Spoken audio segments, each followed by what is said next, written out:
All of our African governments have signed the Convention on Biological Diversity. That convention is there to empower communities and national governments in Africa. Now, most of the communities, they've never heard of these instruments, and yet it directly affects their lives. What happens in Angola has implications on what will happen to Botswana. So if there is no relationship between Botswana and Angola in terms of natural resource management, the Okavango Delta can simply die. So as much as we need each other as communities, we also need each other as neighboring countries. We need each other as international communities. Climate change and threats to biodiversity have moved the voices and concerns of indigenous peoples to center stage in the United Nations. So it is the law that every African government must educate you about the national policy on protected areas. They must build your capacity, that money is available, the policy is there is reporting to the UN system, but it's like the springbok, it's not going to jump in your mouth. You have to go and hunt it down. The challenge is to use international conventions and technology to enhance the value of traditional knowledge systems. We thought we can now make use of the indigenous knowledge to support the modern science, to be able to get these maps of the resources that we have. This method called Cyber Tracker.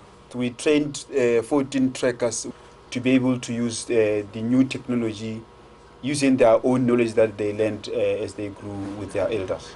This is the name of the plant. It's called Mutsutsuyan.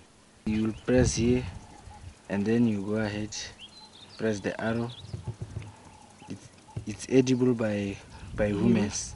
I just give this to Moses and then Moses will download the information to the computer. After that he can make the map of the plant where we find that plant.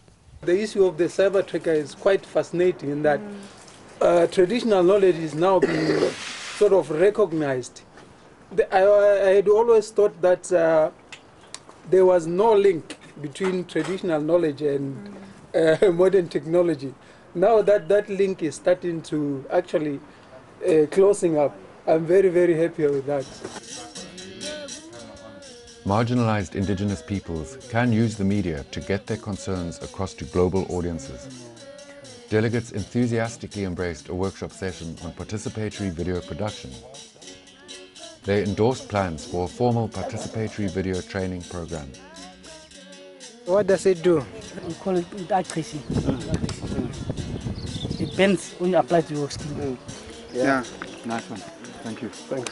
We need to bring the human elements into conservation approaches to resources or ecosystems, because without people realizing or having any benefit from the resources, it will never work. What could we do together in the future? Cyber Tracker, traditional knowledge exchange, learning about specific plants like Hudia, thinking about how we can improve livelihoods and conservation. These are all really valuable things that people are doing in different places. It would be really great if we can find a way to work together to support them. We come with different knowledges, and they always say knowledge is power, and the more we share information, the more we empower each other. The workshop wrapped up a week of intense activity with a decision to form a dynamic regional network to share plant knowledge, skills and resources. 1, 2, 3, 4, 5, 6. It's easy to share information on a network, and the network is going to help to impact this knowledge to their communities, which would be impacting it to the young generations.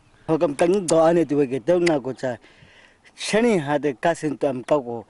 Kakashina get the Dukoshina Taho. The guy need to work the Hoganga with the Shina since Ugan or Uka se Uga.